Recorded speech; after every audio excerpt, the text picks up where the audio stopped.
Gloria a Jesús. Bueno, vamos entonces, nos ponemos sobre los pies y vamos a colocar este tiempo en las manos de Dios. Amén. Padre, tú que estás en los cielos, sabemos que nos quieres hablar hoy. Colocamos entonces nuestros corazones y nuestras vidas en tus manos, bajo tu dirección y bajo tu propósito. Y queremos recibir ese alimento hoy como alimento sólido, que nutra nuestro espíritu, Señor, que salve nuestra alma, Dios, y que nos guíe, Señor, por el camino correcto, Dios. Queremos ir a entrar por esa puerta estrecha y andar por ese camino angosto, sin importarnos las dificultades que tengamos que pasar, porque sabemos, Señor, que el final de esta carrera, Señor, será victoria en Cristo Jesús. Por eso, Padre, recibimos hoy la palabra bajo la bendición del Padre, en la gracia del Hijo, y Señor, en el poder y la revelación del Espíritu Santo de Dios. Mateo capítulo 22, verso 41 al 46. Dice: estando todavía ahí los fariseos, Jesús les preguntó: ¿qué piensan ustedes sobre el Cristo? ¿De quién es hijo? Ellos le dijeron: el Cristo es hijo de David. Jesús les preguntó: entonces, ¿cómo es que David, inspirado por el Espíritu Santo, le llamaba Señor? Porque David dijo: el Señor Dios le dijo a mi Señor: siéntate a mi derecha y yo pondré a tus enemigos bajo tu postrer. Entonces, si David llama a Cristo Señor, ¿cómo puede ser su hijo? Pero nadie pudo contestarle, y desde ese día nadie se atrevió a hacerle más preguntas. Amén. Gloria a Jesús. Pueden sentarse.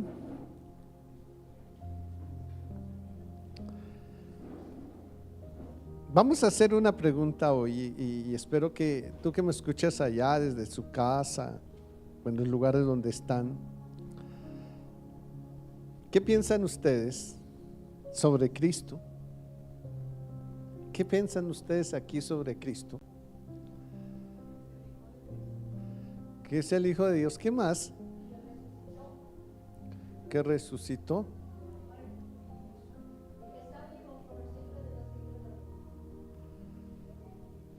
¿Qué piensan ustedes sobre que es Cristo para nosotros?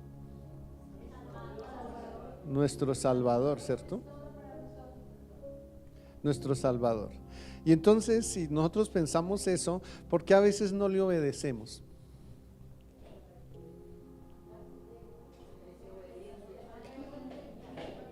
Cuidado que nosotros no podemos siempre tener ese argumento, y es que yo no le obedezco a Cristo porque mi carne es débil, ¿no? Eso es como aquellos que dicen: yo avergüenzo mi carne. No, pues que el propósito de Dios para con nosotros es que seamos obedientes en todo, ¿verdad? En todo. ¿Y qué pensamos que es Cristo? Decimos que nuestro Salvador es nuestro Salvador, pero ¿qué hizo ese Salvador para darnos la vida eterna ahora? Un sacrificio grande en la cruz, ¿verdad? Entregó toda su vida por nosotros. ¿Cuántos son conscientes de eso? Entonces, ¿por qué nosotros no entregamos la vida por Cristo? No queremos morir a las obras de la carne, ¿cierto? Hay dudas en nuestra vida. Dudamos de Dios, dudamos de Cristo. No queremos obedecerle al Señor. Y a veces decimos: sí, yo guardo los mandamientos. Otros dicen: yo me los sé, pero ¿y los guarda? Es la pregunta. Bien, te lo sabes, pero ¿los guardas? Y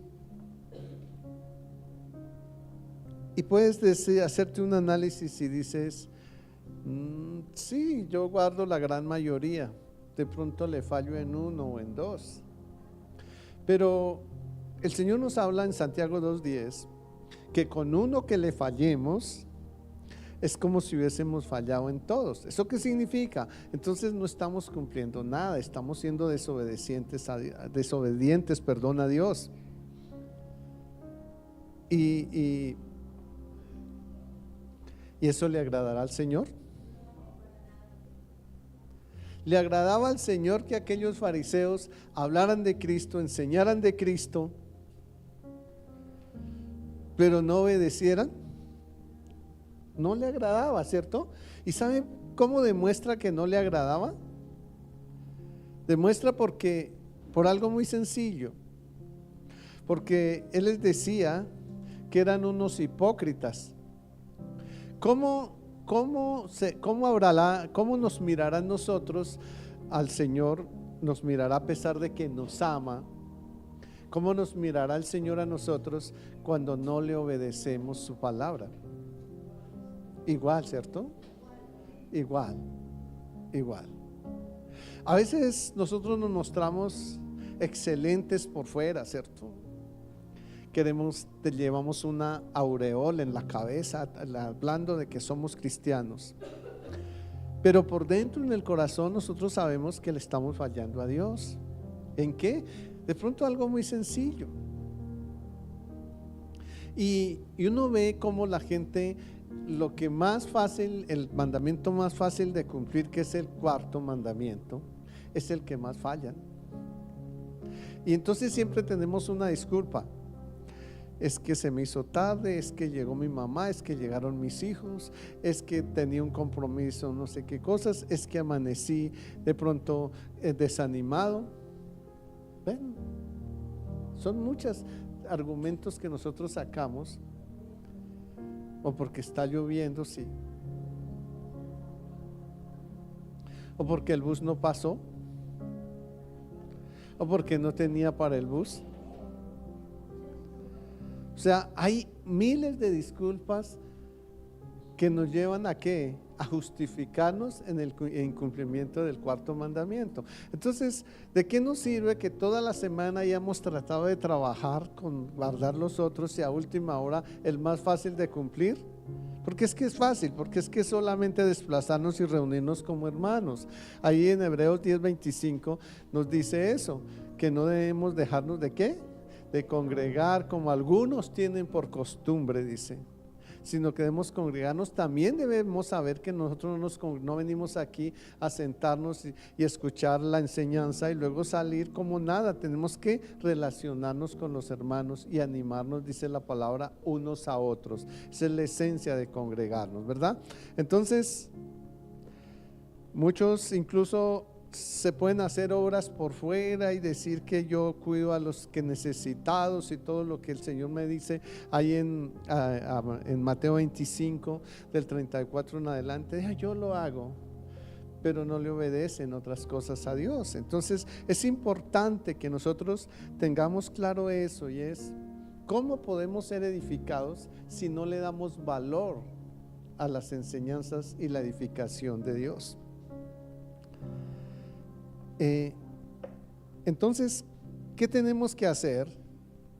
Aquí los fariseos son confrontados ¿en qué? Con una parábola. Aquí hay algo escondido y es lo que vamos a mirar en esta palabra de hoy. Que aunque no diga que es parábola, hay parábola. Cuando ustedes leen el libro de Génesis, ustedes dicen, aquí no dice que hay parábolas. Solo allá está Ezequiel, es el que habla de parábolas en el Antiguo Testamento. Dice que el libro fue escrito en parábolas.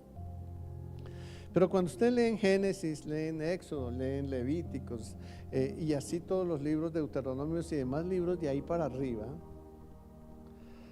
todos están escritos en parábolas. Y por esa razón no entendieron los fariseos el pueblo de Israel no entendió muchas cosas. Entonces, ¿qué tenemos que entender? ¿Qué es exactamente lo que Dios nos dice? Dice, estando todavía ahí los fariseos, Jesús les preguntó, ¿qué piensan ustedes sobre Cristo?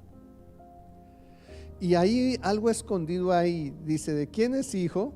Y ellos enseguida dijeron lo que estaba escrito, que era descendiente de David, era hijo de David. Y Jesús les pregunta entonces cómo es que David, inspirado por el Espíritu Santo, le llamaba Señor a su hijo, a su propio hijo.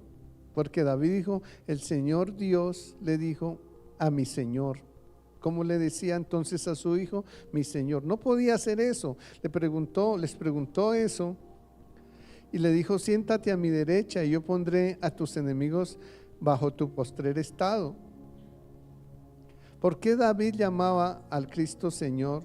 ¿Cómo puede ser su hijo? Preguntó Jesús aquí a los fariseos. Pero nadie pudo, dice, contestarle.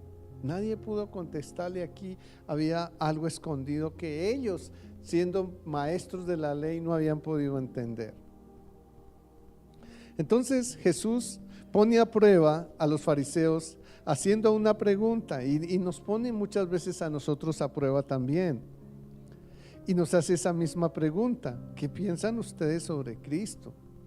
Y entonces ustedes dirán, no, pues es mi Salvador, es el que me da la vida eterna.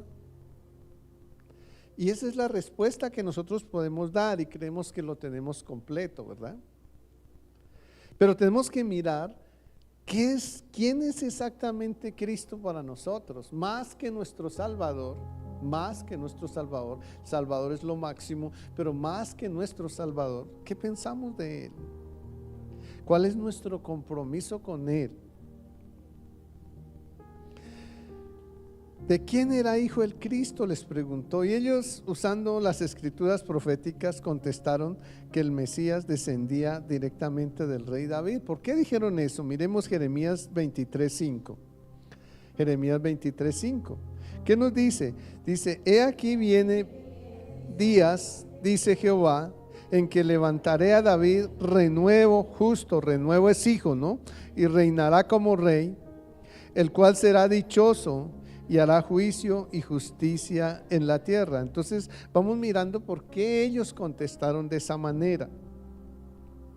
Jesús entonces no estaba en desacuerdo con ellos, pero su pregunta enfatiza la divinidad de Cristo, o implica fuertemente el concepto al que ahora conocemos como la Trinidad. Eso fue lo que él quiso, que a ver si ellos entendían esa parte, la divinidad de Cristo. Él sabía que su descendencia terrenal vendría de David, pero lo que él quería saber era cuál era en su concepto la divinidad de Cristo. Y en nuestro concepto tiene que reflejarse eso también, es cuál es la divinidad de Cristo para nosotros, porque tenemos claro que es nuestro Salvador,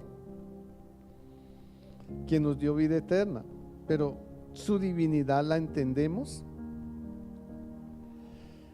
Entonces vamos a mirar la naturaleza divina de Jesús. Jesucristo es considerado, en su naturaleza divina, la segunda persona de la Trinidad, una entidad divina que se hizo hombre para la salvación de la humanidad. Miremoslo ahí en Hebreos 1:3. Dice, el cual, siendo el resplandor de su gloria y la misma imagen de su sustancia, y quien sustenta todas las cosas con la palabra de su poder, habiendo efectuado la purificación de nuestros pecados por medio de sí mismo, se sentó a la diestra de la majestad. Entonces aquí está el reto y la pregunta que el Señor hizo. Dice, el cual siendo ¿qué es Jesús para nosotros? El resplandor de su gloria. ¿Y cuál es su gloria? Su palabra revelada, ¿cierto? Su palabra en nosotros. Entonces, ¿qué es Jesús para nosotros? El resplandor de la gloria de Dios. Si lo miramos como Él vino corporalmente en la tierra, entonces lo vemos como aquel cordero de sacrificio en la cruz, ¿cierto? Pero si lo vamos a mirar espiritualmente, Él es el resplandor de la gloria ¿de quién? De Dios mismo, ¿cierto? Si bien era Dios mismo, Él era el resplandor de su propia gloria. Lo vamos entendiendo, ¿verdad? Entonces dice, y la imagen misma de su sustancia. ¿Qué es sustancia? ¿Qué entienden ustedes por sustancia? ¿Qué es sustancia? Si ustedes se toman un jugo, ¿qué es sustancia ahí? O se comen una fruta, ¿cuál es la sustancia? ¿Cómo? El sabor, el extracto, el alimento interno que hay ahí, ¿cierto? Entonces, ¿cuál es la sustancia de Cristo aquí en el Evangelio? El alimento espiritual, la sustancia misma que debemos sentirla, ¿cierto? Nosotros tenemos que sentir la palabra, no solamente leerla, porque es que cuando nosotros solamente leemos y no tenemos la sustancia de Dios, no la podemos sentir, ¿verdad? Y entonces a veces nos confundimos porque nosotros leemos cierta palabra y decimos, esa palabra es para mí, espérate un momento. Y entonces aquí cuando vamos y leemos y decimos, esa palabra es para mí, la tomo, gloria a Dios, y me alimento con ella. Pero resulta que de pronto me encuentro con una palabra donde el Señor me está exhortando fuertemente y entonces digo, no, esa palabra, espérame, voy a buscar otra porque esa no es para mí, ¿sí? Ya no me gustó, ¿cierto? Porque solamente me gustan las promesas de Dios. Entonces, ¿dónde está la sustancia de la gloria de Dios? En la exigencia. Quiero que me tengan claro eso, ¿cierto? En la exigencia de Él para mi salvación. La salvación es la promesa, pero la exigencia es la que me lleva a la salvación. El cumplimiento de la exigencia de Dios es lo que me lleva a la salvación. Y entonces ahí está la sustancia, ¿cierto? La sustancia de Dios. Por eso dice la imagen misma de su sustancia, Y bueno, esta es la razón por la que Jesús le pregunta por qué David, bajo la inspiración del Espíritu de Dios, escribió esas palabras.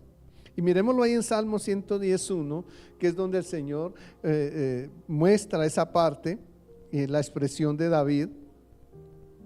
Y dice, Jehová dijo a mi Señor, siéntate a mi diestra hasta que ponga a tus enemigos por estrado de sus pies. Y esto es con lo que cuestionó el Señor. Mire que Él no se salió de la Escritura, porque Él dice que todo lo que Él dijo aquí en la tierra era lo que el Padre había dicho, ¿cierto? Entonces, Él no se salió, cuestionó a los fariseos y nos cuestiona a nosotros con la misma palabra de Dios, con lo que el mismo Padre ya había hablado.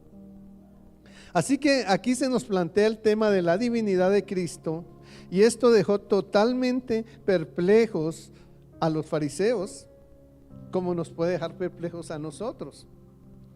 La concepción de Jesús en el útero de María implica un nacimiento virginal, lo que sugiere una intervención divina, y ahí empezamos a mirar la divinidad de Cristo desde su concepción, ¿no? Intercepción divina en el proceso de concepción como hijo biológico. La Biblia describe a Jesús como concebido por el Espíritu Santo, nacido de la Virgen María, un acto que le otorga una naturaleza humana, pero a la vez divina, porque es la unión entre ¿qué? Entre la parte espiritual, espíritu, y corporal, carne, ¿verdad? Entonces es la unión de los dos, algo así como un matrimonio. Cuando un matrimonio se va a unir y ellos en carne se unen, hoy en día se unen mucho en carne, ¿cierto? Están unidos en carne, pero necesitan ser unidos en espíritu. Para que ellos puedan ser esposo, como nosotros como iglesia somos la esposa de Cristo, para que ellos puedan ser esposos, ¿qué tienen que tener? Tienen que hacer el compromiso de pacto ante Dios, ¿cierto? Entonces, para nosotros ser esposa de Cristo, ¿qué tenemos que tener? Un pacto con Jesús, ¿cierto? Por eso Él hizo antiguo y nuevo pacto, ¿sí? Antiguo para los israelitas, nuevo pacto para la iglesia. Entonces nosotros tenemos que ir a ese nuevo pacto. Así que, ¿qué nos dice el nuevo pacto? En Hebreos 10, 16 y 17, poner las leyes en nuestros corazones, y Él lo hace, y escribirlos en nuestra mente, y dice, ahí se olvida de todo. Entonces a partir de ese momento somos hijos de Dios, nacemos de nuevo, y luego entonces somos ¿qué? La esposa de Jesús. ¿Por qué? Porque hay un pacto. Ahora, tenemos el pacto ahí, pero ¿qué pasará o de qué manera podemos violar ese pacto? Cuando no guardamos sus mandamientos, ¿verdad? Cuando no guardamos sus leyes. Entonces, ahí estamos desobedeciendo ese pacto. Y Jesús plantea esto a algo que los fariseos no pudieron entender, pero que ahora nos está siendo dado a entender a nosotros. Entonces, estamos empezando a ver la divinidad de Cristo. Mateo capítulo 1, verso 18 nos empieza a mirar es esa unión entre el reino celestial y lo terrenal, ¿cierto? María separada por mucho tiempo, dice cuando lo vemos la genealogía allá en Mateo capítulo 1, verso 1 al 17, nos encontramos la genealogía de María y de José para que en ese hogar habitara o naciera Jesús en carne, ¿cierto? Pero él en su parte interna era algo divino.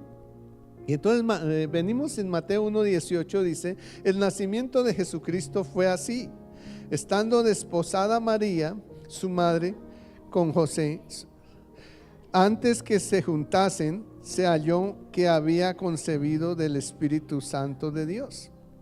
Entonces aquí dice, antes que se juntasen, no habían tenido relación José y María. Ella era virgen y ella queda embarazada ¿de quién? De lo terrenal o de lo divino. De lo divino, ¿cierto? Y entonces aquí se nos empieza a mostrar la divinidad de Cristo, ¿cierto? Empieza lo divino, es el Espíritu Santo quien concibe a Jesús. Así que este versículo indica que Jesús fue concebido por la obra del Espíritu Santo sin la participación de un padre humano, lo que se conoce como la concepción virginal. Eso es la concepción virginal, fue concebido por el Espíritu Santo. Así que no fue tocada la parte virginal de María, sino que fue concebido por él. Dios forma. Cuando miramos el Salmo capítulo 139, verso 13 al 16, podemos entender mejor esa parte, de la parte cómo Dios concibe, porque Él dice que separó todo, lo escribe en un libro y luego lo forma en el vientre de la madre, ¿cierto? Bueno, aquí en el caso de nosotros ya tuvo que tener que la actuación de un hombre en la tierra, ¿cierto? Pero en el caso de Jesús era lo divino lo que actuaba en el vientre de María. Gálatas capítulo 4, verso 4 al 5, ¿qué nos dice? Pero cuando vino el cumplimiento del tiempo de Dios, ¿qué tenía que haber? Un tiempo, y se tenía que cumplir.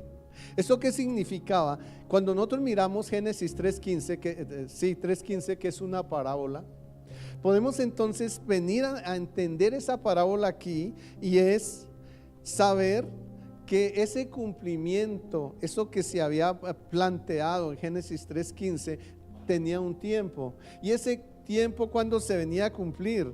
4,000 años después, ¿cierto? Entonces esos 4,000 años después venía a cumplirse, y en este momento empezaba a hacerse una realidad. Se estaba cumpliendo. Entonces dice, cuando vino el cumplimiento del tiempo, Dios envió a su Hijo, nacido de mujer y nacido bajo la ley, para que redimiese a los que estaban bajo la ley, a fin de que recibiésemos la adopción de hijos. ¿Y dónde se había escrito eso? Ya el Señor dice que antes de formar escribió todo en el libro, ¿cierto? Sí, y tenía que cumplirse sin que faltara nada, lo dice Salmo 139, 13 al 16. Pero aquí, en este caso, ¿dónde lo había escrito? En Génesis 3:15 lo había escrito, y aquí se tenía que cumplir, se estaba cumpliendo eso que Jesús había escrito. La parábola con algo escondido en Génesis 3:15 se estaba cumpliendo aquí. Entonces, ¿dónde se revela ahora? En Gálatas 4, del 4 al 5. Ahí se está revelando la parábola de Génesis 3:15, ¿verdad? Lo estamos mirando ahí. Entonces, aquí que encontramos lo biológico de la naturaleza divina de Cristo. Ahora, vamos a mirar también eso de la relación con el Padre. Había una relación en la naturaleza divina entre Dios y el Hijo, ¿cierto? En ese momento, ¿quién vendría a ser el Hijo? Todavía no había nacido Jesús. ¿Quién venía a ser el Hijo? Había sido el Verbo estaba con Dios. El Verbo estaba con Dios, Juan 1:1 y 2. El Verbo estaba con Dios y el Verbo era Dios, dice. Y el Verbo era Dios, ¿cierto? Entonces, ¿a qué hijo se estaba refiriendo el Señor en la parábola aquí? Porque se empezaba a revelar quiénes somos los que obedecemos a Dios, hijos de Dios, ¿verdad? Entonces, ¿a qué hijo se estaba refiriendo ahí en ese momento? Porque Jesús aún se había hecho carne en la tierra, eran ellos quienes iban a hacer carne en la tierra, se tenía que cumplir el Salmo capítulo 110 verso 1 también. Notemos que todo estaba escrito y planeado para cumplirse, y aquí se tenía que cumplir. Y entonces el Hijo de Dios tiene una relación con el Padre, pero cuando Dios habla de un hijo y su cumplimiento, ¿a quién se estaba refiriendo? ¿Quién fue el padre adoptivo de Jesús? José, ¿cierto? José y María, ¿de dónde había salido? Bueno, en ese momento concepción lo podemos mirar así, de otro hombre, ¿cierto? Pero vamos a relacionar a José con Adán. Vamos a relacionar a José con Adán para poderlo entender mejor, ¿cierto? Tenemos a Adán ahí, no había mujer, pero cuando Jesús crea en Génesis 1:26, ahí vemos otra parábola, Génesis 1:26, dice, creó Dios al hombre a su imagen y semejanza lo creó. Y luego dice, varón y hembra los creó, pero no había sino uno. ¿Sí? Hay una parábola ahí. Entonces dice, varón y hembra los creó, Génesis 1:27, ¿cierto? Dice, varón y hembra los creó. Estaban los dos. ¿Dónde? En el cuerpo de Adán, ¿cierto? Entonces él no formó otro muñequito de barro para hacer a la mujer. ¿Qué hizo? Sacar de lo que ya había formado, ¿cierto? Sacar de lo que ya había formado. Lo sacó para formar ¿a quién? A la mujer. Entonces, por esa razón se dice, bueno, pero y José, si no es el papá biológico de Jesús, entonces ¿por qué se nombra tanto? ¿Cierto? ¿Y por qué se trae ahí? Entonces, porque ¿qué era María viéndolo desde el punto de Adán? ¿Qué era María? Ahorita les hablé de la esencia, ¿cierto?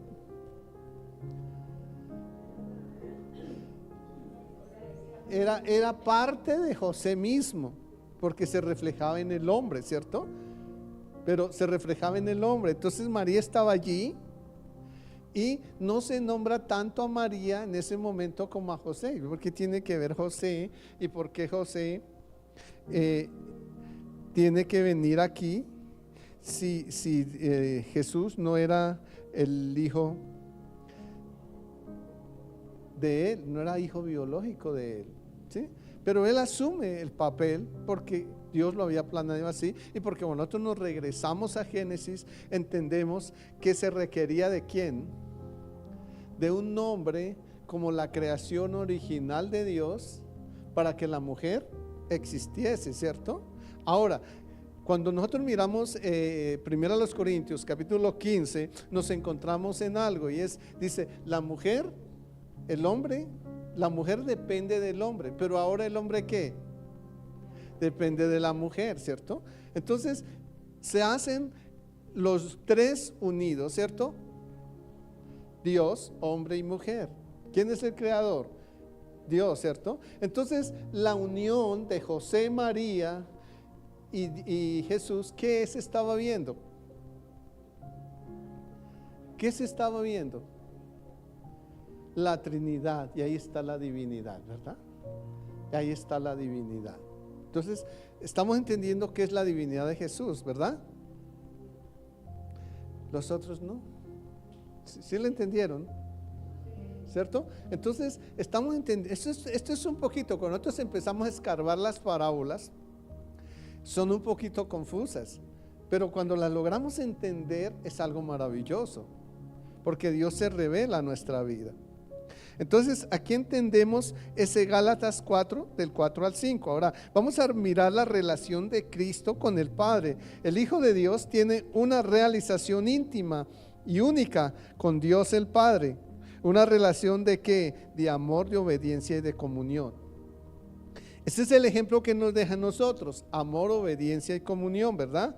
Entonces ahí en Juan capítulo 17, verso 21 al 23 dice: para que todos sean uno, como tú, oh Padre, en mí y yo en ti, que también ellos sean uno en nosotros, para que el mundo crea que tú me enviaste.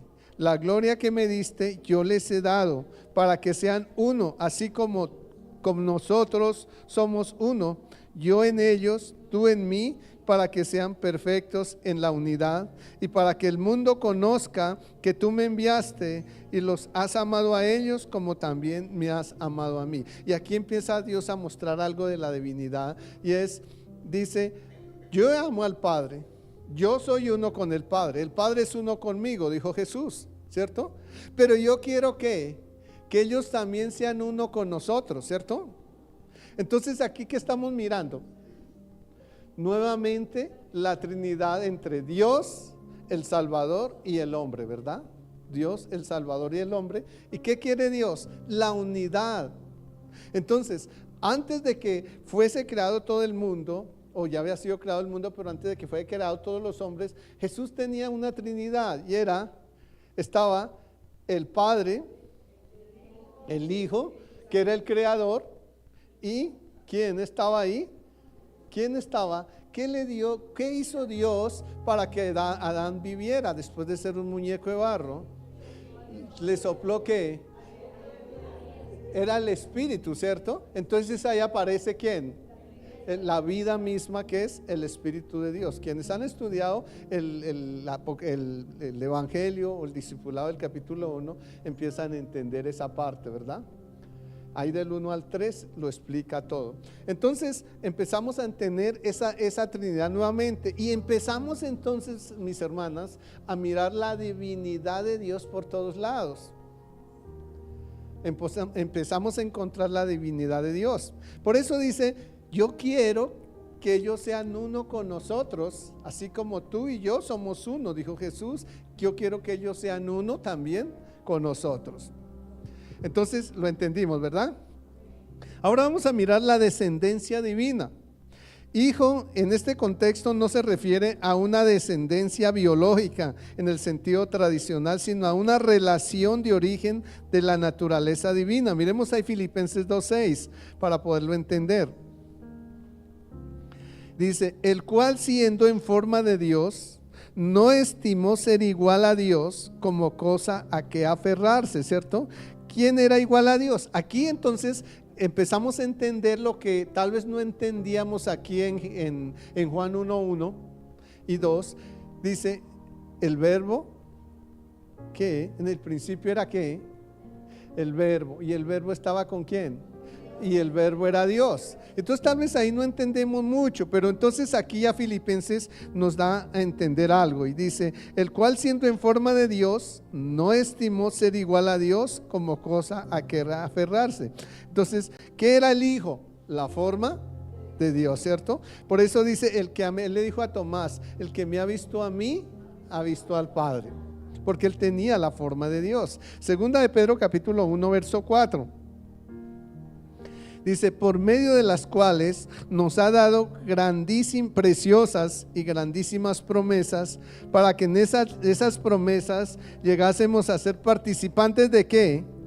de la naturaleza divina, habiendo huido de la corrupción que hay en el mundo a causa de la concupiscencia. Entonces, ¿qué entendemos aquí? Cuando nosotros huimos de la corrupción del mundo, cuando huimos del pecado del mundo, de las obras de esta carne, ¿qué tenemos? La naturaleza divina, ¿cierto? Somos participantes de la naturaleza divina, ¿cierto? ¿Por qué? Porque entonces estamos cumpliendo lo que Él nos dijo ahí en Juan, ¿qué?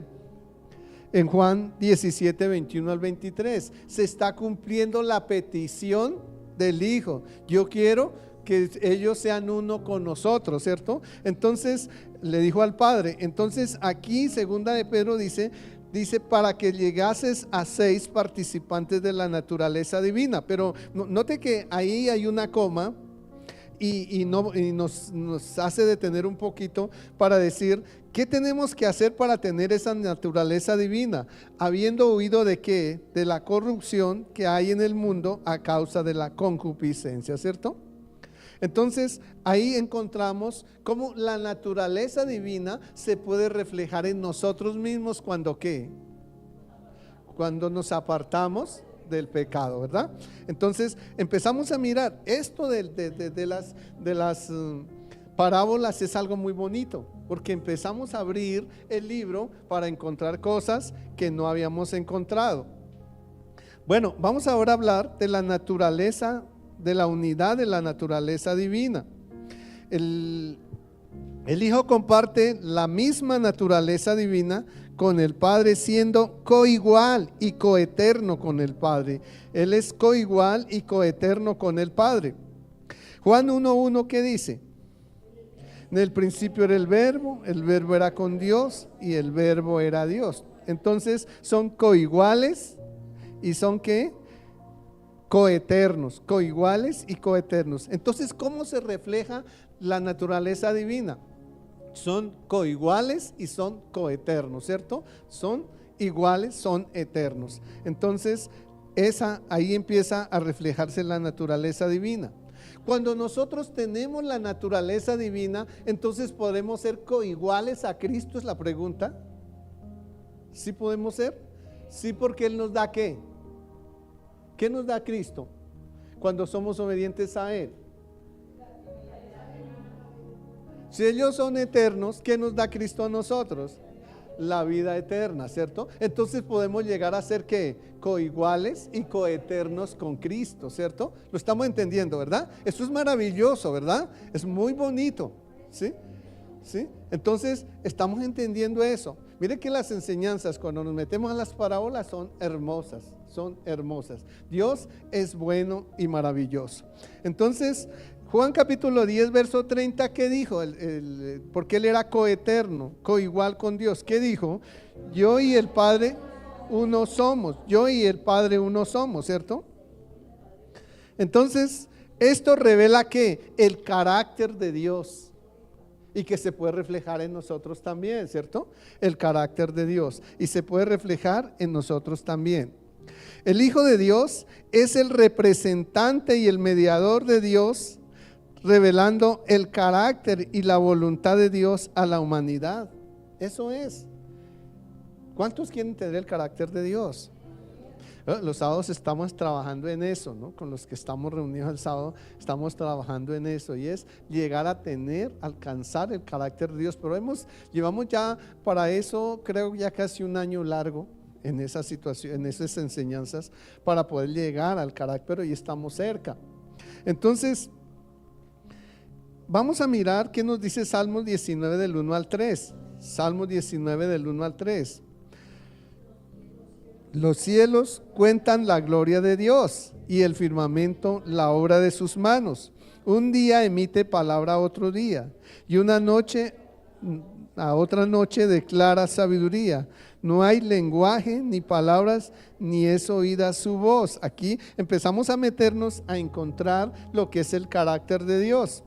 Pero necesitamos descubrir cuál es ese carácter de Dios para con nosotros, porque es que nosotros solamente decimos, no, Dios es amor, Él es maravilloso y ahí nos quedamos, ¿cierto? Entonces no, yo cometo pecado porque como Dios es amor, Él me perdona todo, ¿cierto?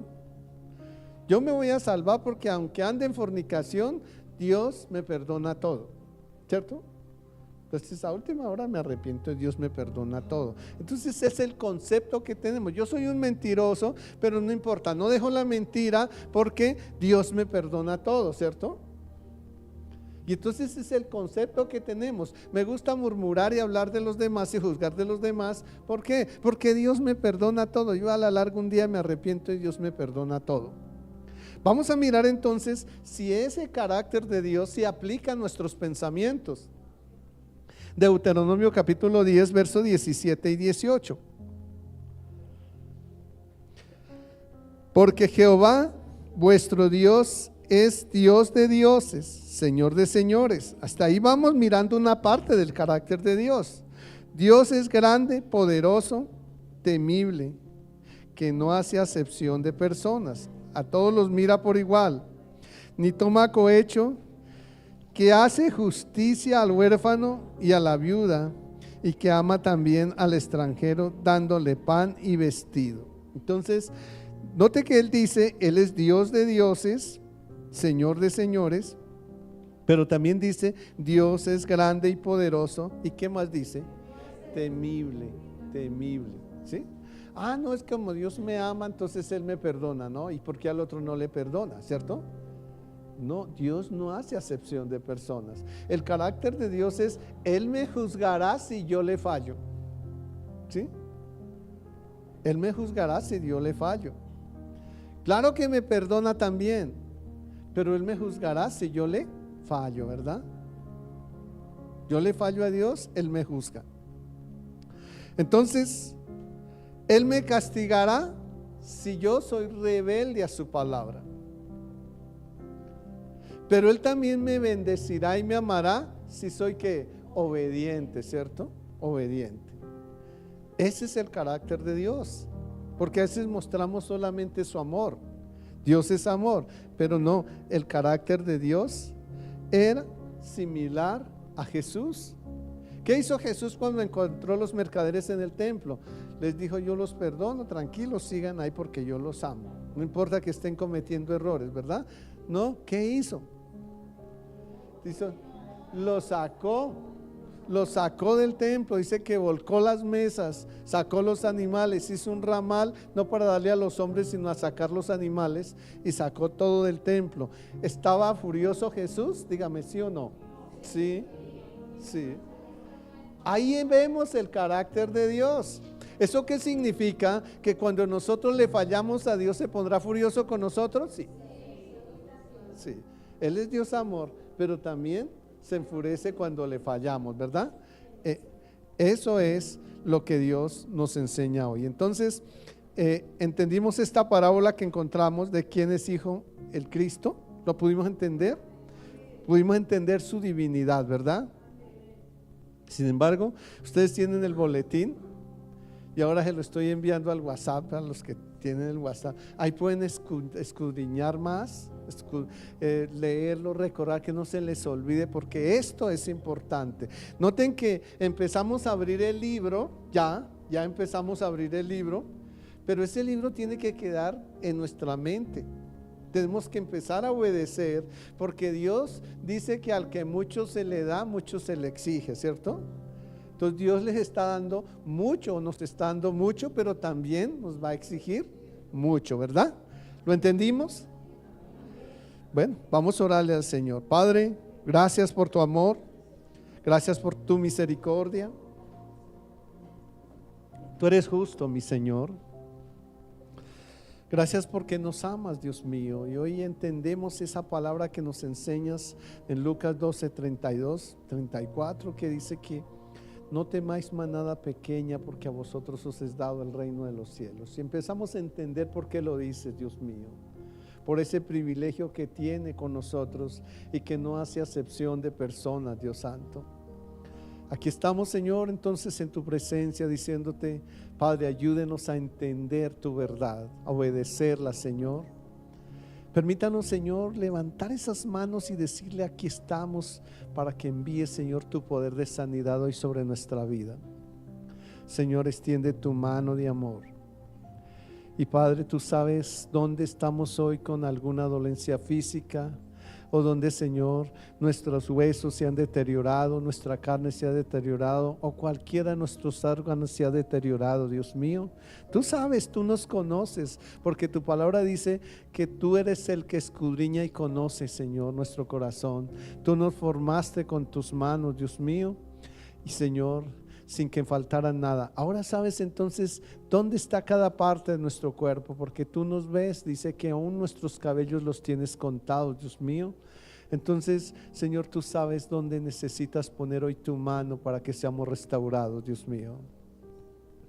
Tú nos dices: venid a mí los que estéis trabajados y cargados. Eso significa enfermos, necesitados, Señor, con angustia, tristeza. Señor, ayúdanos, Dios, a vivir, Señor, ese llamado, Señor.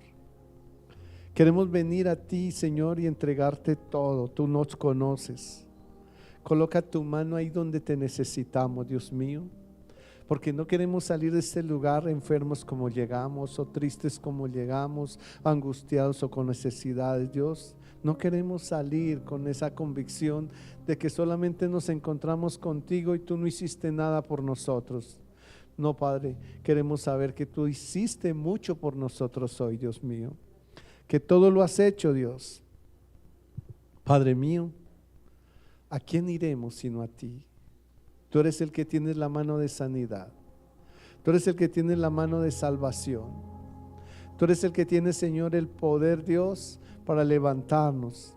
Tú eres la sabiduría y queremos esa sabiduría, Señor.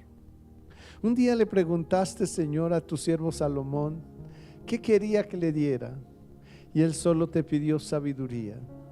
Nosotros hoy te lo pedimos de igual manera, Dios. Danos sabiduría para enfrentarnos a las dificultades, a las montañas, Señor Dios. Padre Celestial, a los tropiezos, a los muros que no hemos podido derribar, Dios mío. Danos esa sabiduría para hacerlo, Dios.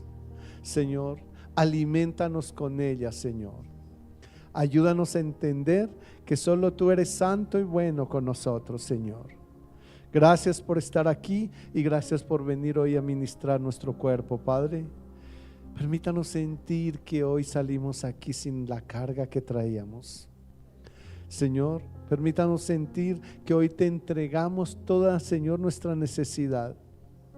Permítanos saber que hoy nuestro hogar estará mejor. Reprende, oh Jehová, todo lo malo que ha venido a nuestro hogar, toda maldición de hombres, Señor, hechizo, Señor, conjuro, todo lo que hayan hecho, Señor, para destruir nuestros hogares y familias, Padre, repréndelos en el nombre de Jesús, Señor, y haz que nuestro hogar sea libre, nuestra familia sea libre, Dios mío. Señor, yo levanto mis manos para creer y recibir, Dios, que todo lo que me has dado hoy, Señor, se cumplirá, Señor. Porque tú me has dicho que si puedo creer al que cree, todo le es posible, Dios. Yo creo que será posible que mi hogar hoy sea liberado. Yo creo que será posible, Dios, que mi vida hoy sea liberada, que esta enfermedad sea reprendida, que mi cuerpo sea limpio, que todo virus se vaya de mi vida, Dios. En el nombre de Jesús, porque tú, Señor, haces la limpieza en mí. Tu Espíritu Santo, Señor, es el que lo hace, Señor. Por eso te rogamos, Espíritu Santo, que desde ahora intercedas por cada uno de nosotros ante el Padre. Tú conoces nuestra necesidad y tú sabes que necesitas interceder por nuestra salud. Necesitas interceder por nuestras finanzas. Necesitas, Señor, interceder por nuestra paz interna, esa paz espiritual que necesitamos. Necesitas interceder por nuestro país, por nuestra familia, por nuestros hermanos, Dios. Intercede, Dios, por las necesidades que tú sabes que tenemos, Padre eterno. Señor, gracias por venir a nuestra vida hoy, por traernos hoy a recibir esta bendición de tu palabra. Nos vamos fortalecidas en ellos y tú nos enseñas que tu palabra es fuente de vida y bendición para nosotros, Padre. Tomamos de esa agua, de esa fuente, y nos vamos, Señor, para saciar a otros, Señor, de esa misma agua, Padre. En el nombre de Jesús, escribe nuestro nombre allá en esa piedrecita que nos has prometido, Señor, en Apocalipsis 2:17, Dios, Señor, y permite, Señor, que podamos recibir la bendición tuya si así lo quieres. En Cristo Jesús, amén, Señor.